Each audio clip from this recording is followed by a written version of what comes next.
Good afternoon, ladies and gentlemen. I have a massive smile on my face because football is all the way back. Opening night was last night where we saw a tremendous game between the Cowboys and Eagles. We've got so much to dive into. We're going to be talking college football later in the show. I'm going to be going through my official NFL playoff predictions. I've got some hot takes. I have a juggernaut that was in the postseason last year that won't be making it in the NFC. And I've got a big time sleeper in the AFC sneaking into the postseason. Ladies and gentlemen, the best time of the year is here. We've got a tremendous matchup between the Chargers and Chiefs tonight. We've got a great weekend of football ahead of us. So without further ado, let's get right into it. And we'll be starting in Philadelphia with the Cowboys and Eagles last night. This was an awesome opening night game. This was the banner night for the Eagles. They made this big deal about how they weren't going to go out there for the game. And Philadelphia really started the game out with their hair on fire. Both teams did. They were great offensively. Neither team could get a stop. And then we have that hour-long weather delay that really messed with the rhythm of the entire game. And then you saw a lot of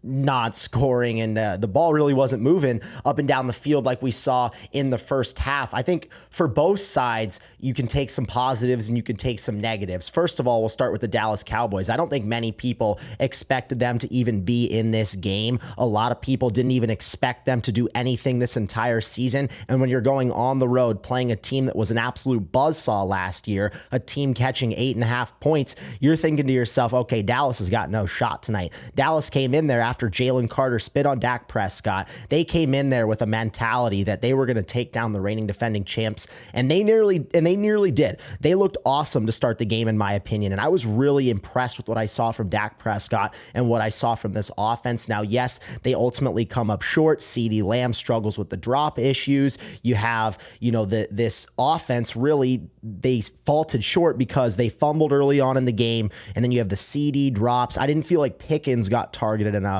But in the first half, I really felt like this offense could not be stopped. And you're going up against a defense that has been solid in the past, but is missing some key players. Obviously, Carter's not there. Missing some key departures, Darius Slay, CJ, GJ. They were missing a lot of guys. But regardless, this Dallas team showed a lot of fight offensively. And I think that's got to get you excited about what this season could hold, because there's been so much negativity around this Dallas team. Once you lose Micah Parsons, you're thinking, okay, this team is going to have no chance to do anything this year.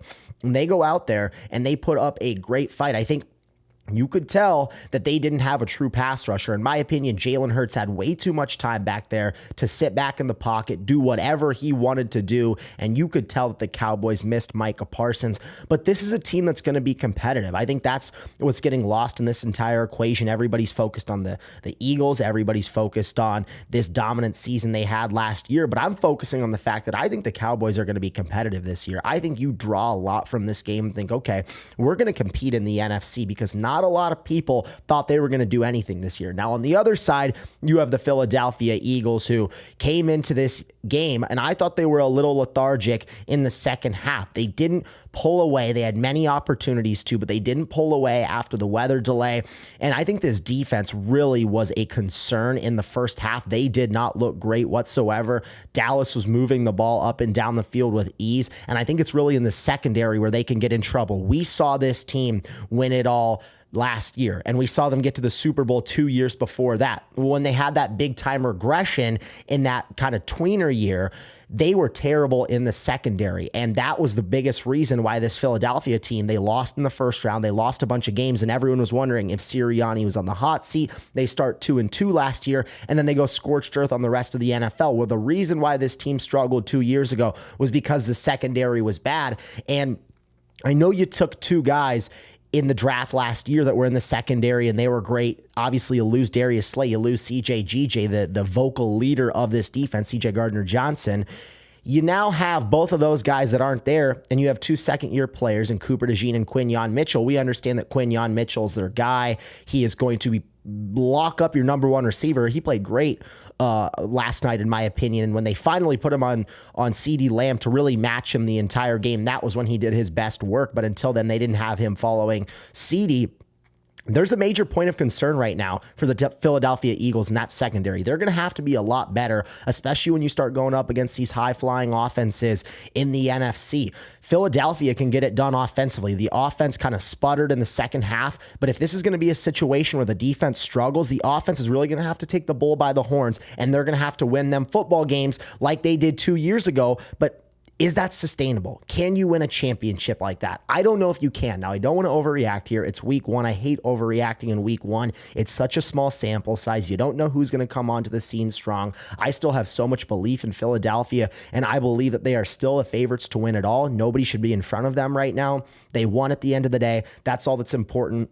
They're 1-0, they're undefeated, and they're going to get better. That's what Philadelphia is going to do. They have a great culture there instilled with Nick Sirianni, and I believe in this Philadelphia team. But at the end of the day, they have to be a lot better defensively if they're going to repeat, if they're going to stop some of these high-flying offenses in the NFC. The Los Angeles Rams were the closest team to beating them in the postseason last year. Philly had this dominant run. We understand they absolutely destroyed the Chiefs in the Super Bowl. But if you're Philadelphia and you want to stop the Rams, or you want to stop the Packers, you want to stop the teams that you saw last year that were, a little close, like the Commanders are going to be a lot better.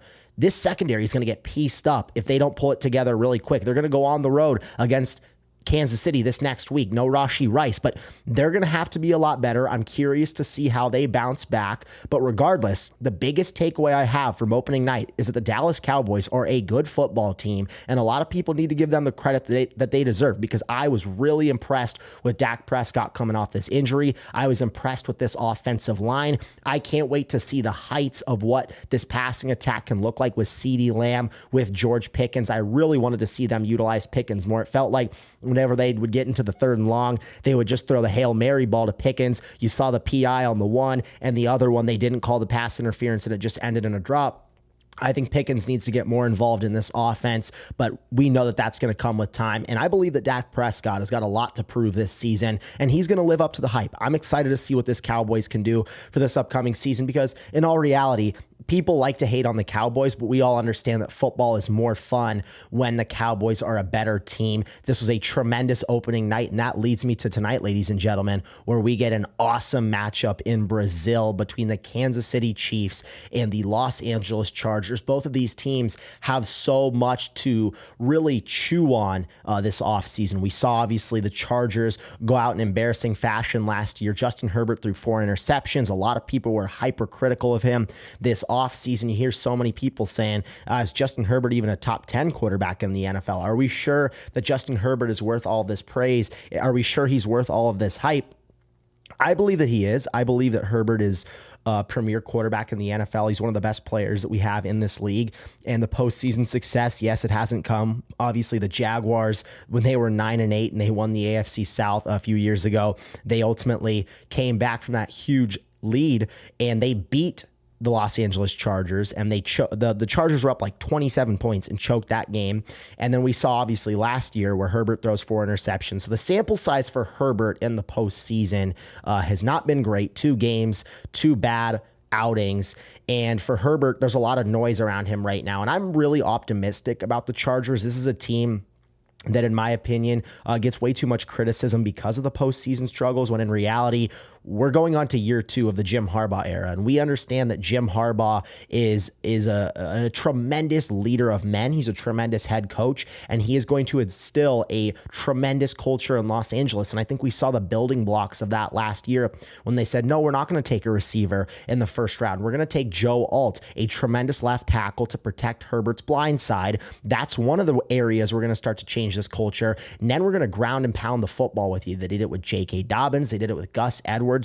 Ladies and gentlemen, this offense was not anything to salivate over last year. They weren't anything crazy. They won 11 football games, predominantly running the football. Their best receiver was a rookie in Ladd McConkey, and he was tremendous, but When you go out there with a rookie receiver, you win 11 football games and you make it into the postseason, there's a lot to be said for what Jim Harbaugh did in year one with the Los Angeles Chargers. Now we're heading into year two now, and I'm a lot more optimistic about this team because they added Keenan Allen this offseason. They obviously got Mike Williams, but then he retires. They added Omarion Hampton in the draft. They went out and got Najee Harris. They also drafted Trey Harris out of Ole Miss. So this offense is a lot better. Now, yes, they did lose Rashad Slater to a season-ending injury, which is going to be a massive loss for this offensive line. It's going to be a massive loss for what this team wants to do offensively. Like I mentioned, in year one of the Harbaugh era, they're going to ground and pound that rock. Now, when you lose your tremendous right tackle in Rashawn Slater, who just got a massive contract, who's one of the top tackles in the league, this is a huge loss for this team and what they're trying to do, what they're trying to be with their identity. I still think they're going to be great. I still think they're going to have a tremendous offensive line. They added Mekhi Becton, formerly of the Philadelphia Eagles. He won the Super Bowl with that team last year. He was an instrumental piece of this puzzle for them being so dominant on that O-line. And I'm excited to see what Los Angeles can do offensively because they're going to have a great defense. It was one of the best in football last year. What can they do to be more explosive offensively? Now, on the other side, we see the Kansas City Chiefs, who come up one game short of ultimately three-peating, pulling off NFL history. I've heard the most ridiculous, asinine slander from the media, from NFL fans toward Patrick Mahomes and the Kansas City Chiefs. It doesn't make any sense to me. Patrick Mahomes is not even 30 years old. He's already quickly putting together a GOAT resume. He had an opportunity to pull off the first three-peat in NFL history, and people still want to sit back and criticize the man, criticize the dad bod, criticize getting blown out in the Super Bowl. I'm like, in my opinion, how can you be so foolish to do that? Every single time that Mahomes has come up short, he's come back with more vengeance and he's dominated the league. And that's what should terrify the rest of the NFL world because you've got so many narratives and storylines coming into this year. Of course, Travis Kelce, this is going to be the last dance of probably him and Mahomes, one of the greatest tight end to quarterback duos that we've ever seen. Probably the last dance between those two. I think they're going to come out with a tremendous chemistry this year, and I think they're just going to have so much vengeance, but I think the receiving core is going to be so much better. Last year, Rashee Rice has that freakish knee injury where Mahomes throws the interception. He runs into his knee on accident. Rashee misses the entirety of the season after that point, doesn't play at all in the postseason. They don't have him in the Super Bowl. Their number one receiver, a guy that can easily eclipse 1,000 yards. They don't have him for the entirety of last year. Then Hollywood Brown had that injury where he didn't play at all in the regular season until the very end. He comes back in the postseason, but you only have a few games to get that chemistry down with him and Patrick Mahomes. Then you have Xavier Worthy, who they drafted, who had the best 40-yard dash in NFL history. He has his best game in the Super Bowl. So that only leads me to believe that now with a healthy Hollywood Brown, Rashee Rice, who's going to come back after a 6-game suspension, and Xavier Worthy, who had his best game in the Super Bowl, it leads me to believe that this receiving core is going to be super deadly. They're going to have the players to take the top off the defense. They're going to have the guys that can threaten you in the short to intermediate range. You're still going to have Travis Kelce, who I think is not going to get as many eyes because people think, oh, he's kind of lost a step. He's not as good as what he used to be. We've got more people to worry about on the outside. Kelce can still hurt you. This is his last year. I think he's going to go out with a bang. I'm really excited to see what this Chiefs team can do overall because we know they're going to be great defensively. They're always great on that side of the ball every single year. We always have question marks about this team. Can they win when they just have to run the football? They won the Super Bowl 2 years ago. Can they win when Patrick Mahomes has to go on the road for the first time in his postseason career? They go on the road and beat Buffalo. They go on the road and beat Baltimore. Then they beat the 49ers in overtime. Then they nearly three-peat last year. They win 15 games in the regular season. Everyone questions how they're going to win, yet number 15 wins every single time. It doesn't matter how. It doesn't matter what conspiracy theories you want to go out there and say, oh, the refs are helping him. Oh, it's the voodoo magic. No. Patrick Mahomes is the greatest player on the planet. He's going to go down as the second best quarterback in NFL history. He's going to win a ton of more Super Bowls. I believe in Patrick Mahomes. I believe in Andy Reid, and I believe in this dynamic duo. And I don't know how you can sit up there if you are somebody at ESPN, if you're somebody at CBS Sports, NBC, Fox Sports, you name it. How can you sit here with confidence and say that you believe that the Buffalo Bills are going to beat the Kansas City Chiefs? How do you sit there with confidence and say that the Baltimore Ravens are going to beat the Kansas City Chiefs. You can load up those teams as much as you want to, add as much firepower on that defense for Baltimore. Go out and add Jair Alexander. Go snatch DeAndre Hopkins away from the Chiefs. It doesn't matter. It doesn't matter. There's only so much you can do at the end of the day. Number 15, number 87, and Andy Reid, the man who loves to eat cheeseburgers after he wins Super Bowls, there's nothing you can do to stop them. And that's what everybody's going to have to come down and understand. It's a boring pick. I get it. Everybody questioned Brady. Everybody questioned Bill Belichick when the Patriots dynasties was just rattling off Super Bowls, when they were rattling off AFC East division titles like it was nothing. People want to sit here and say that the Denver Broncos, because they've, assembled the best defense in football, and Bo Nix is going to take another step, and Troy Franklin, the receiver out of Oregon, is going to make this offense so much more dynamic. Are we being serious right now? You think they're going to beat the Chiefs? You think they're going to overthrow the Chiefs? You're just trying to look for a trendy pick. You're trying to go with something different. You think the Los Angeles Chargers, who won 11 games last year, who got better offensively, who are now going into year 2 in the Jim Harbaugh era, you think they're going to dethrone Patrick Mahomes and the Kansas City Chiefs? I don't think so. As long as number 15 is healthy, as long as he is under center for the Kansas City Chiefs, no one will stop this team. I believe that they are inevitable. If they have to go on the road, if they hosted an Arrowhead, it does not matter. One quarterback in the AFC has been able to beat Patrick Mahomes, and the man is Joe Burrow. And I just don't know if that defense is good enough right now. He's the only quarterback that I trust to go out there on a Sunday and beat Patrick Mahomes. I don't trust anyone else. Lamar Jackson's had his opportunities to beat Patrick Mahomes. Josh Allen, he's historically great in the playoffs, but I don't know if the team around him can help him enough. I think the offense has improved. They added Josh Palmer. You go out and re-sign Gabe Davis, Keon Coleman year 2. The defense is good. You re-sign James Cook. How do you have confidence that they can beat the Chiefs? What makes you think that this year is going to be any different from years past? I don't know how you could sit here and say that. I'm all in on the Kansas City Chiefs. I like them to win this game tonight. They're catching 3 points right now, 3.5, depending on where you're looking at. I like the Chiefs to win. I like them to get this done. They've got a terribly hard schedule. They're hosting the reigning defending champs next week. I think the Chiefs are going to win 14 games. And this leads me into my official NFL playoff predictions. We'll hop into week 1 in a few minutes here, but I want to go through my official NFL playoff predictions before I rattle off my week 1 picks and before we hop into college football. All right, let's hop into the NFC first here. I'm going to be revealing all 7, so get ready. Here we go. All right, everyone, let's take a deep breath. First thing that pops out, the Detroit Lions are not on this list. I understand. The Chicago Bears aren't on this list. I understand. Now let's go through each team here.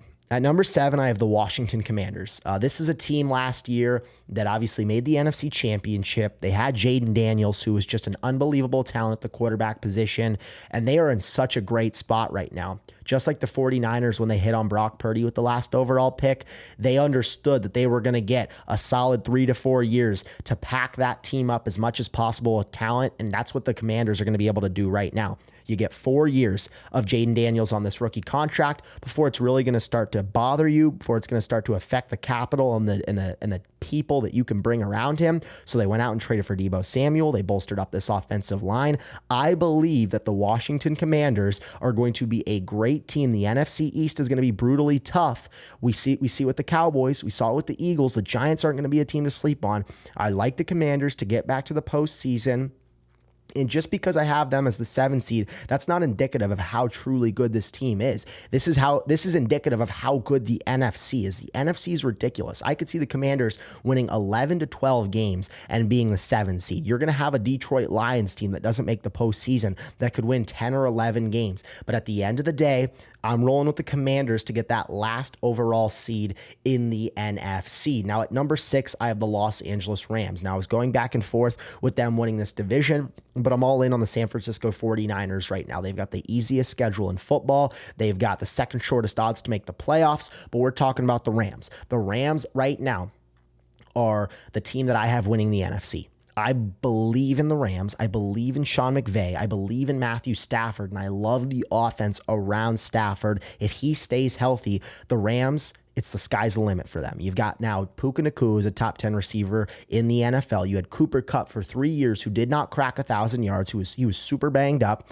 You replace him with Devontae Adams, who in my opinion still has a ton of juice left in the tank. You re-sign Kyron Williams. You draft Ferguson out of Oregon. I think that this team can be really, really good, and they're going to have a special season if this front seven can take another step. Jared Verse, after year one, is already a Defensive Player of the Year candidate. You now have Braden Fisk, who is the runner-up for the Defensive Rookie of the Year. If this front seven's a little bit better and can stop the Eagles, because ultimately, that was the only team that really damaged up the Rams last year. They did it in the regular season. They did it in the postseason. The Rams came the closest to knocking off the Eagles last year. And in my opinion, if this front seven is just a tad bit better, and with the way the Eagles secondary looked last night, I think Matthew Stafford and Sean McVay can have a fun time against that secondary. I like the Rams to get in as the 6th seed here. At number 5, I have the Green Bay Packers. Of course, they just went out and got Micah Parsons. This division was so tough for me to predict. As you can see, I have the Vikings ultimately winning the NFC North. I don't have the Lions making it, and I do not have the Bears making it as well. But when I look at the Green Bay Packers and when I look at the positives that they had, first of all, they won 11 games last year. Now, I understand Jordan Love threw 3 interceptions. They lose in the postseason. A lot of people are saying, well, is this a make or break it year for Jordan Love? He's played 2 full seasons in the NFL. That's the one thing that everybody forgets in this entire equation. Jordan Love has got all the time in the world. He's one of the highest paid quarterbacks in the league for good reason. He's got finally a true number 1 wide receiver on the outside in Matthew Golden, who by all reports has been unbelievable in camp. He's been the best receiver on this team. Now you add Micah Parsons, who might be the best defensive player in football. You re-sign him to a 4-year deal. This Packers team all of a sudden is like a fringe playoff team to like a Super Bowl dominant threat. That's the type of splash move that this Micah Parsons trade makes for them. And I cannot wait to watch this Packers team, because I believe that Jordan Love is a dark horse MVP candidate. I've been very vocal about it even before they made this move. We all understand that if you want to win the MVP, you've got to win football games as well. You've got to marry those two together. You got Matthew Golden. Jordan Love 2 years ago nearly beat the 49ers to get to the NFC Championship. He was one of the best quarterbacks in football in the second half of his quote-unquote rookie year. He struggles last year with injuries. They win 11 games. You add Matthew Golden, Micah Parsons, and a healthy Jordan Love. This Packers team is going to be really, really good this year. Now for the Minnesota Vikings, this is going to be where people get on me, because I do have some hot takes for my division winners. Now for the Minnesota Vikings, I have them winning this division because I believe in Kevin O'Connell more than any coach in this division. I believe that KOC is a mastermind. He's an offensive mastermind. He has been unbelievable with the talent he's been given. And I understand that J.J. McCarthy's unproven. I understand that he didn't play in his rookie year last year. Let's look at it like this. First of all, J.J. McCarthy was handpicked by Kevin O'Connell. Now O'Connell had Sam Darnold last year, who was supposed to be a bridge quarterback. He was maybe going to give the job over to McCarthy after a few weeks once he was ready to go. And he ultimately helped Sam Darnold have a career year. Kirk Cousins had one of the best seasons of his entire career with Kevin O'Connell as well. Now you have a guy that is handpicked from Kevin O'Connell. You have a guy who, yes, he missed the entirety of last season with a knee injury, but he's had the entire season to learn the offense, to learn behind Sam Darnold. Now he gets the keys to the castle, and you get inside of this castle, you get the best receiver in football, arguably, in Justin Jefferson. You get a top 5 number 2 receiver in football in Jordan Addison. Well, he suspended the first few games, but that's okay because they brought home Mr. Adam Thielen, who is a tremendous receiver. He's going to be McCarthy's best friend. You've got a top 5 tight end in football in TJ Hawkinson. You've got a tremendous offensive line on the other side of the ball. I believe that Brian Flores should be a head coach in the NFL right now, but the Vikings lucked out and get him for another year. This defense is going to be great. I think if you're looking around the NFL to for a situation to just plop a rookie quarterback into. I would say outside of the Eagles that there's not a better team that you can just plop a rookie into. Maybe the Ravens, the Eagles and Ravens. I don't think there's a better situation that you can just plop a rookie into and for him to have success. There are no holes on this Vikings team, in my opinion, and the only question mark is J.J. McCarthy. A lot of people have been saying if J.J. McCarthy just plays like Brock Purdy, he's going to be able to win a lot of football games for this Vikings team, and I agree. But what if J.J. McCarthy plays at an unbelievable level? What if J.J. McCarthy is a quarterback that we don't expect him to be? Everybody's just like, oh, he's a rookie. He's not that good. He handed the ball off at Michigan. This is the most talented quarterback in terms of pure talent. This is the most talented quarterback that Kevin O'Connell has ever had. J.J. McCarthy is mobile. He's got a big arm. He's got great velocity when the football comes off his hand. He's accurate. He makes good decisions. I think J.J. McCarthy is going to be a phenomenal quarterback in year one. I guess year two now with Minnesota. I am all in on this Vikings team. They won 14 games last year with Sam Darnold. I think they can replicate the same exact thing with J.J. McCarthy. Do not be surprised if McCarthy torches the NFL world. All right. At number 3, I have the reigning defending Super Bowl champions in the Philadelphia Eagles. They struggled a little bit last night. They got the win. That's all that matters. The schedule is really tough, so I'm curious to see how this secondary holds up against some of these elite offenses, some of these elite quarterbacks in the NFL. We're going to need to see what the secondary can do, but I believe that the Eagles will win the NFC East. I believe that their offense is good enough to carry them to win 13 games, 12 games, you name it. This team will win the division. I love the Eagles to get it done. At number 2, I have the Tampa Bay Buccaneers. This is where maybe people disagree with me. Maybe you have them a little lower. I think most people agree that Tampa Bay will win this division. They'll win it for a 5th year in a row, which is crazy. The way I look at Tampa Bay right now is like, okay, they made it to the playoffs last year. They won the NFC South. This was one of the best offenses in football. Chris Godwin broke his ankle early on in the season. You had Mike Evans, who was dealing with a hamstring injury all year long, and this offense was still top 5 in rushing yards, passing yards, points per game, you name it, total yards. You name it. This offense was unbelievable last year. Now you get Chris Godwin fully healthy, who's going to come back in early October, they think. You still have Mike Evans, who's fully healthy. You draft a Emeka Egbuka out of Ohio State, who is the leading receiver at Ohio State, which is crazy to think about when you look at the receivers that have played for the Buckeyes, the Marvin Harrison Jr.'s of the world, the Garrett Wilsons, the Chris Olaves. Now you have Jeremiah Smith. Chris Olave is the leading receiver all time at Ohio State, and now he's with Tampa Bay. You still have Bucky Irving, who was awesome last year. You've got Rashad White, K-Dot, and this offense. It wouldn't shock me if they're the best offense in football. This is an easy division. I like Tampa Bay to absolutely steamroll the division. I could totally see them winning 13 games, 14 games. I love Tampa Bay to get back to the postseason and have a great path at making the Super Bowl, to be quite honest with you guys. Tampa Bay beat Philadelphia 2 years ago when Philly's secondary was weak. Tampa Bay offensively is going to be good enough to beat any team in the NFC. They're absolutely a Super Bowl contender, and I am sky high on this Buccaneers team. Now, another team that I'm sky high on, which is safe to say, is the San Francisco 49ers. I'm so excited to see what this team can do this year. Now, of course, I've been talking so much smack about how the 49ers are going to win the NFC. They're going to win the most games in the NFC, how they're going to get home field advantage. And Christian McCaffrey may already be hurt. I hope he's ready to go week 1. We don't have an official answer on that. It's something that limited his practice yesterday.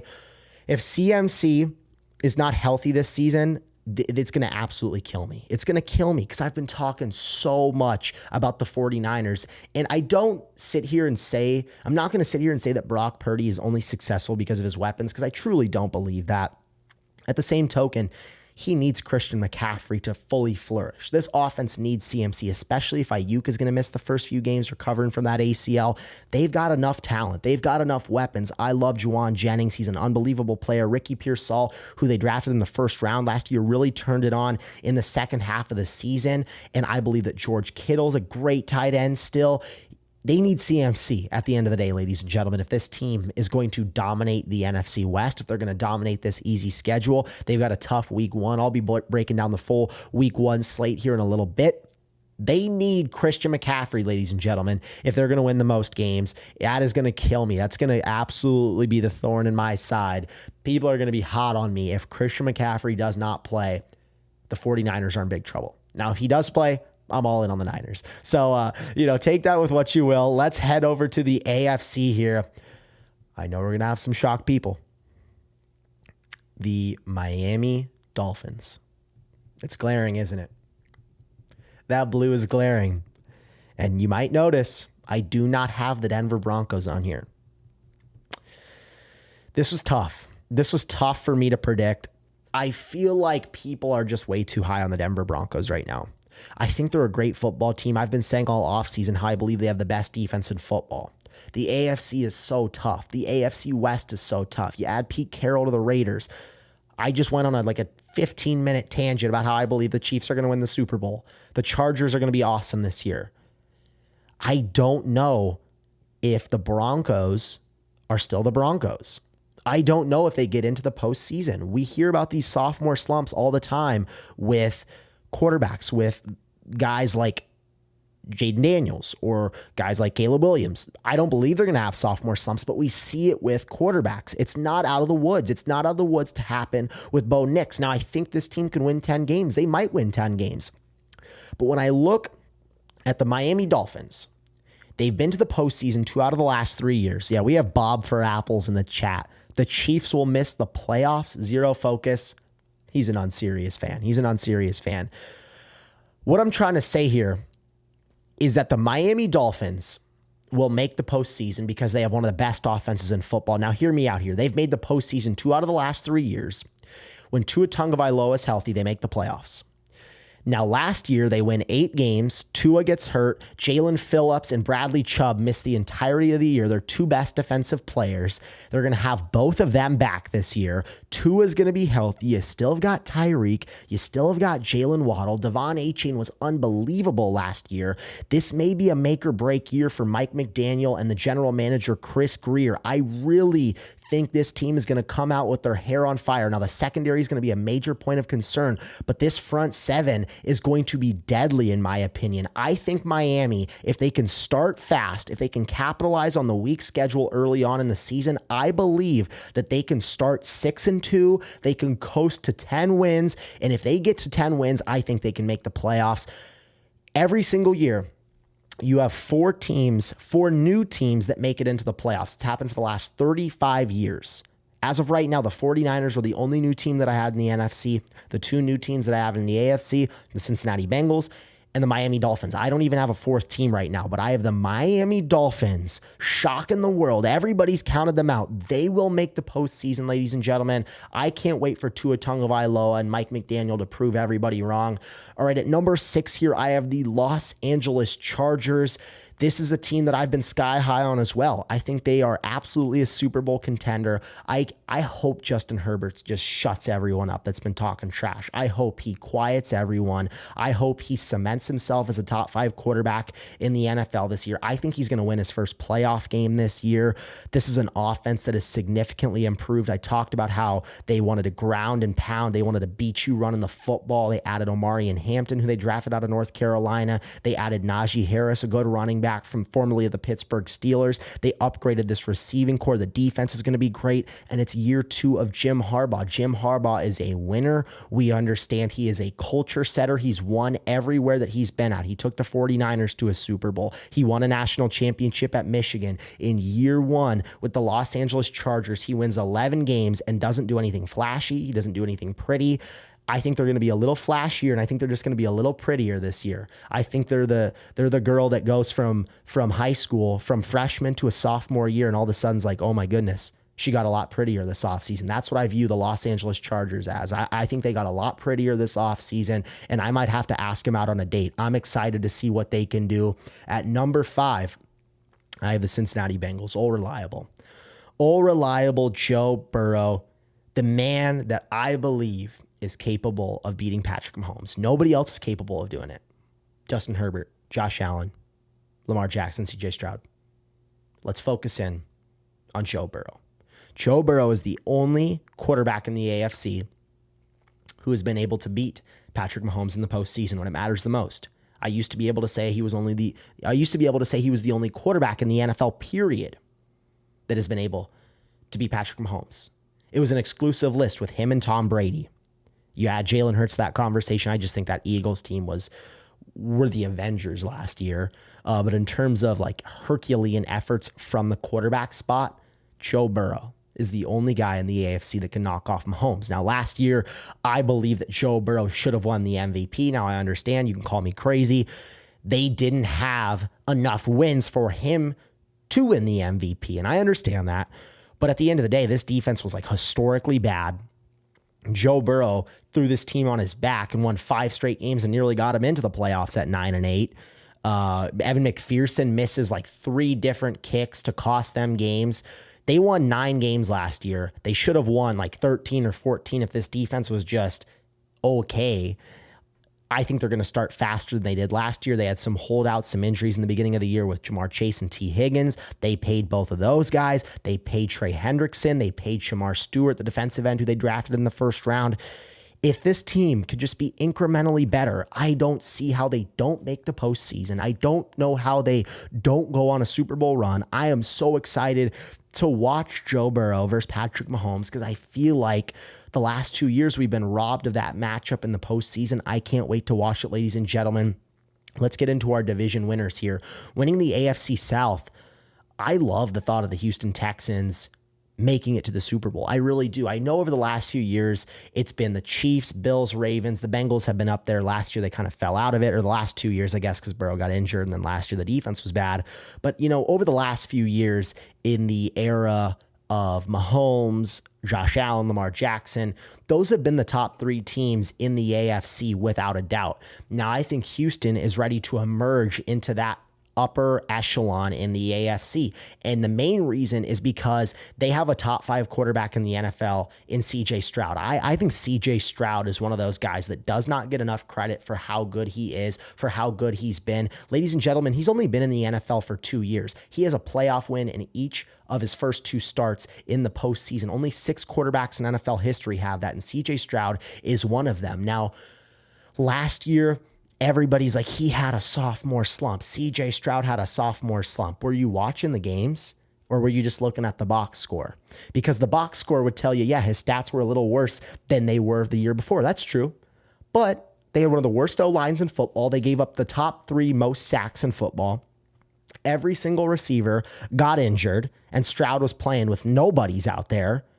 And he still got them to the playoffs. He still won a playoff game and nearly beat the Chiefs.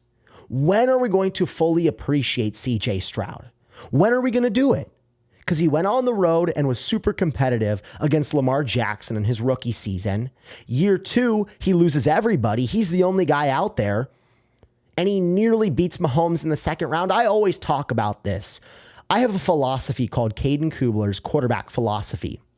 And how it works is you have a list of quarterbacks that you can win because of, and you have a group of quarterbacks that you get in a really rough situation in where you pay them a lot of money, but you can't win because of, and you're in the worst position in football. And I think we know who those teams are. It could be the Dolphins with Tua Tagovailoa paying him $50 million a year. It could be the Cardinals paying Kyler Murray $50 million a year. I think we're going to see Jordan Love play himself out of that conversation. But a lot of these teams, what they do is they draft these quarterbacks, they have enough success with them, but they can't move off of them because they feel like, oh, we can't go to the draft. And I almost feel like Dak Prescott may be in that conversation. He's got to do more, in my opinion, to prove that you can win because of him. CJ Stroud last year proved that he's one of the premier quarterbacks in the NFL. He proved that you can win because of him. Just like Mahomes when he loses Tyreek Hill and goes and wins a Super Bowl. Josh Allen when he loses Diggs and when he loses Gabe Davis, wins the MVP and takes the Bills to the AFC Championship. Lamar Jackson won an MVP and has been so tremendous before they finally got him a good receiver in Zay Flowers. CJ Stroud has now proven that he can win without a top-tier receiver. Now, Nico Collins is healthy. They go out and get Christian Kirk. The O-line significantly upgraded. And on the other side, you quietly built one of the best defenses in football, coached by a tremendous defensive mastermind in DeMeco Ryans. This Texans team is ready to take the next step. CJ Stroud is one of the most underappreciated, underrated quarterbacks in the NFL, and everybody wants to sit here and say that's a sophomore slump. BS. This team is going to be unbelievable this year, and it wouldn't shock me if the Houston Texans, ladies and gentlemen, won the Super Bowl this year.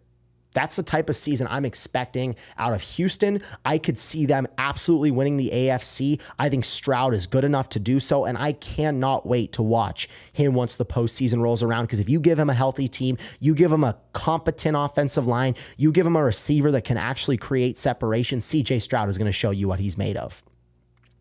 Let's crack into the top three here. At number 3, I have the Baltimore Ravens. Now, I posted a video yesterday where I said that if Lamar Jackson wins if Lamar Jackson wins a Super Bowl this year, and this is the best opportunity he's ever had to do so, he's a top 10 quarterback in NFL history already. He's got 2 MVPs. In terms of how many years he's been in the NFL, I want to say this is year 7 or year 8. He's got some of the most wins in NFL history in the first 7-8 years. His stats are unbelievable. He's the best running quarterback that we've ever seen in the history of the game.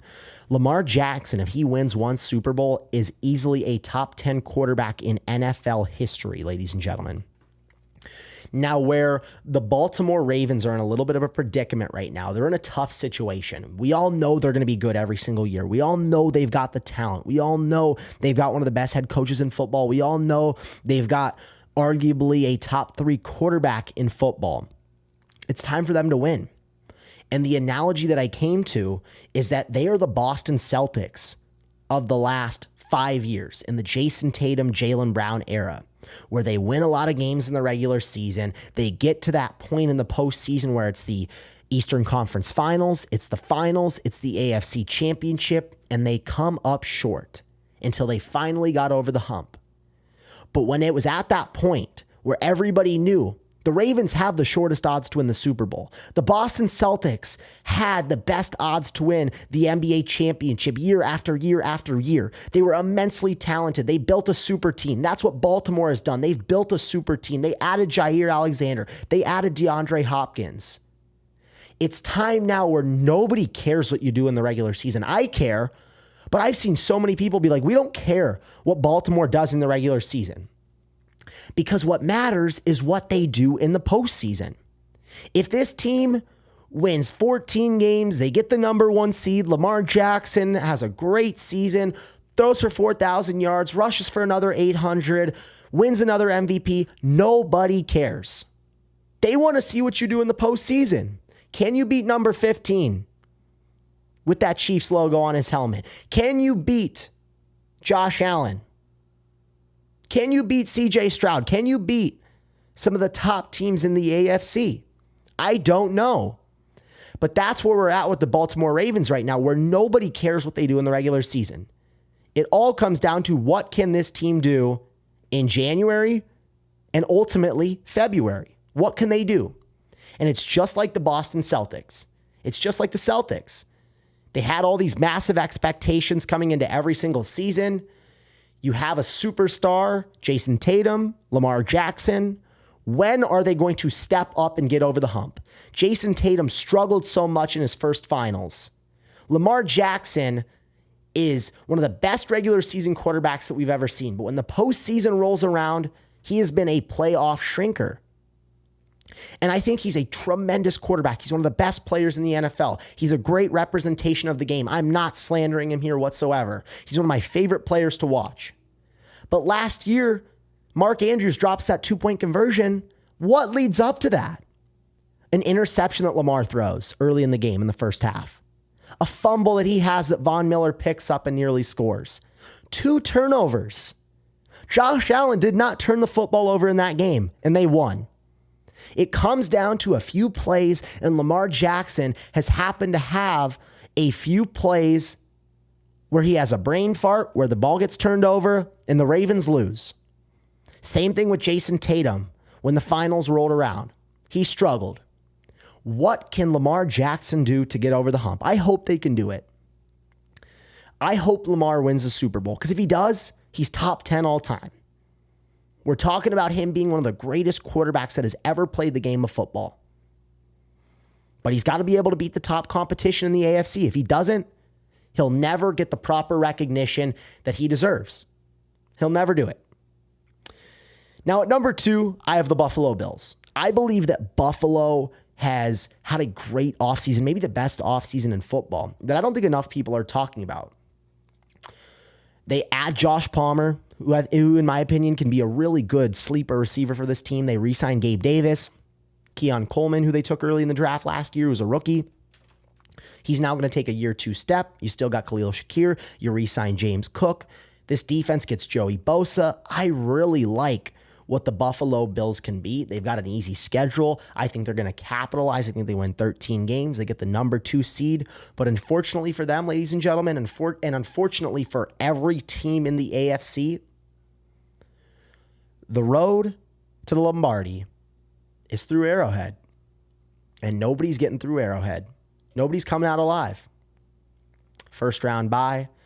Tough game for the Texans in round 1. Not an easy game for the Ravens. Bills capitalize. I think they beat the Dolphins pretty handedly. The Kansas City Chiefs hosting another AFC championship is impossible for the NFL. It's impossible. Going into Arrowhead, it is so tough to do it, and only one quarterback's done it, Joe Burrow. And I don't know if anyone else can do it.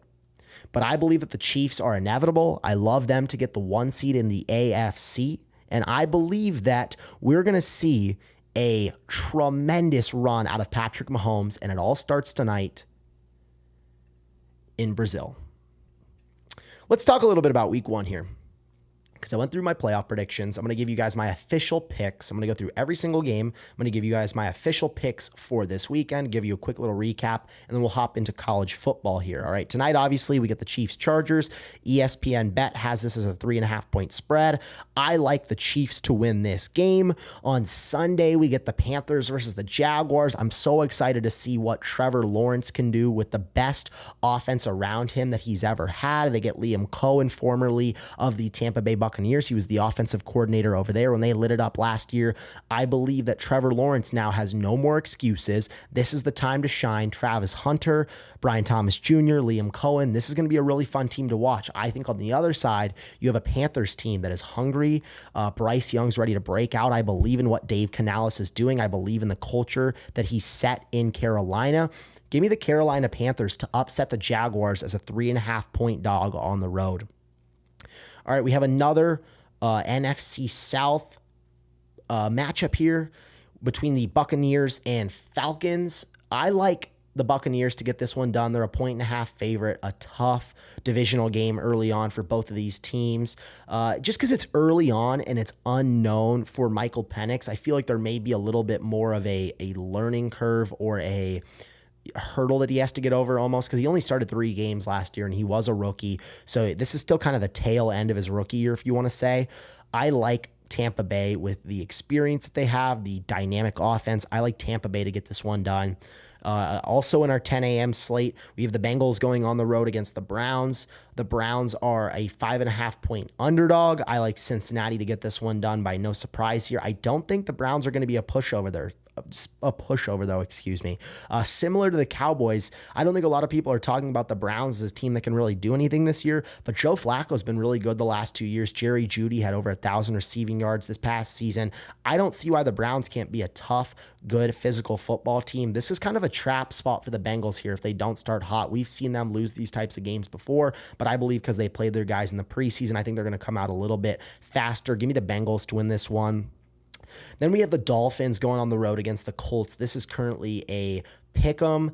I like the Dolphins to win this one. I've been very vocal about how I feel about them. They've got to start hot. This is a must-win game for them, in my opinion, if they want to get to the postseason, if they want to prove everybody wrong. And if you lose week 1 against the Colts with Daniel Jones as your starting quarterback, it is going to get very, very loud for Mike McDaniel and for Chris Grier. And then we have the Raiders going on the road against the New England Patriots, 2 teams with new regimes, new head coaches. I'm excited to see what the Pete Carroll era looks like in Las Vegas. I cannot wait to see what the Mike Vrabel era looks like in New England. I ultimately have New England winning this one.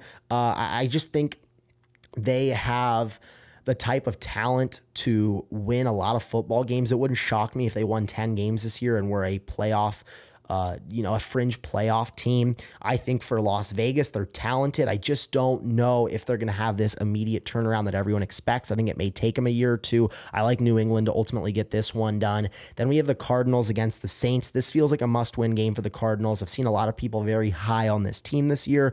If you're looking across the NFL for your 4 new playoff teams, how I mentioned, we see 4 new ones every single year. We've seen it for the last 35 years. A lot of people have talked about how the Arizona Cardinals can shock a lot of people and get into the postseason. Me personally, I don't see it. I think the NFC West is stacked. But if the Cardinals are going to do this, they've got to win this game. I like the Cardinals to get this one done here.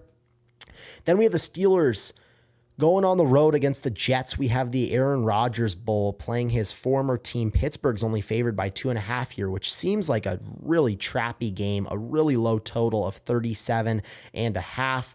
Vegas is expecting this to be a low scoring affair. I like the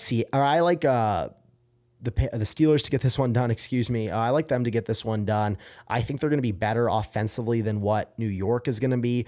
I'm not too sold on this Justin Fields, Garrett Wilson, New York Jets offense. I think they're going to be better with Aaron Glenn as the head coach, but me personally, I trust the Steelers, a team that was in the playoffs last year, who's got a tremendous defense. Even though it's a short spread, it's a low total. These are the types of games that Pittsburgh normally wins. They've done it for years and years and years now. They win dirty games. They win dirty football games, and it seems like this is a type of game that's going to be super close, and they win this one. Ultimately, at the end, I could see a TJ Watt strip sack to get this one done. In our final 1 p.m. Eastern slate game, we have the Giants going on the road against the Commanders for an early NFC East divisional matchup. Washington is favored by 5.5 points here. I like Washington to win this game ultimately.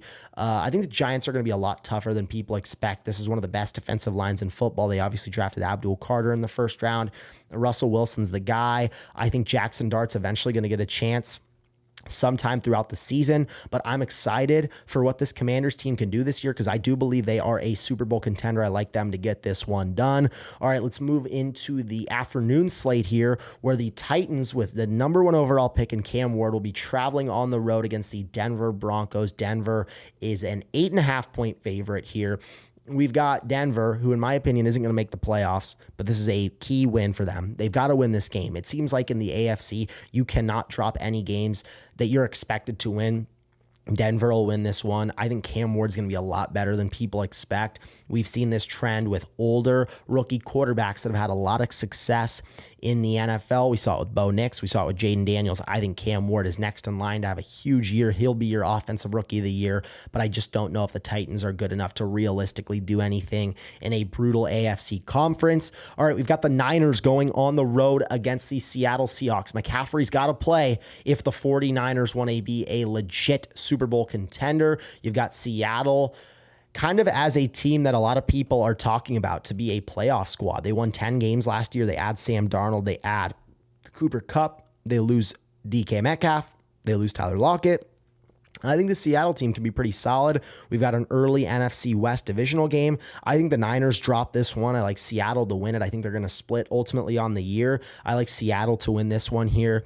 And then we have the Green Bay Packers against the Detroit Lions. This next slate of games is just unbelievable. I cannot wait. We've got the Lions and Packers. I like Green Bay to win this one. They're a 1.5 favorite with Micah Parsons, with Matthew Golden, with Jordan Love. I just feel like this is going to be a Packers team that is going to be brand new. The Lions have got a brutally tough schedule. There may be a little bit of a learning curve without Ben Johnson, without Aaron Glenn. You're missing 2 guys on the offensive line. I feel like there may be a little bit of a learning curve here, and just it's tough in week 1. You've got to go on the road against a divisional opponent, against the best defensive player in football. That's tough. That is really, really tough. Detroit is not going to be a bad football team. They lose this one here. For the game that I'm probably the most excited about, 2 of the teams that I'm the most high on this year, you've got the Los Angeles Rams hosting the Houston Texans. Los Angeles is up to a 3.5 point favorite now. Los Angeles, I have them winning this game ultimately. I just think they're going to be so dynamic, and they've got to start fast. We've seen them get banged up in the beginning of the year of the last 2 years, and they start slow. They've got to start fast, similar to the Cincinnati Cincinnati Bengals. I like them to win this one here. I'm all in on the Rams. And then for the rematch of the AFC divisional round, we have the Baltimore Ravens going on the road against the Buffalo Bills. Buffalo is a 1.5-point underdog, which is kind of surprising here. I like Baltimore to win this one. I think Buffalo is going to be really good this year, but the same thing happened last year where Buffalo just got dominated against Baltimore in the beginning of the season, and then Buffalo turned around and beat them in the postseason. I think the Ravens are just unbelievable in the regular season, and if this were a playoff matchup, I'd take the Bills at home, but I like the Ravens to get this one done here. And then on Monday Night Football, we get a tremendous game. I'm not going to give you guys my official pick because I'm going to be live on Monday. I'm going to be live on Monday to talk about the glorious slate that we get tonight, in college football tomorrow, in the NFL on Sunday. Ladies and gentlemen, it is a beautiful time to be alive. Football is all the way back. I cannot wait for it, ladies and gentlemen. I appreciate you guys so much for tuning in. Also, shout out to Steve for becoming the first member of the premium membership of Caden's Corner. We're very excited about that. Ladies and gentlemen, if you guys are watching, hop into that premium because we've got some exclusive perks on there, exclusive videos that'll be coming out. That's something that I've rolled out this year. Excited about that. So congratulations to Steve. We're super fired up about that. Ladies and gentlemen, let's enjoy this because we made it. Give yourselves a quick round of applause, pat on the back. We made it. It felt like we'd never get here. It felt like the offseason was going to go on and on and on, but we made it. Football's here. Let's enjoy it. Let's smile. Life is amazing. We've got football all the way back, ladies and gentlemen. I appreciate you guys so much for tuning in, for making me a part of your day. We will be live again next Monday to talk about the glorious Week 1 slate of the NFL season. My name is Caden Kubler, and thank you guys so much for watching.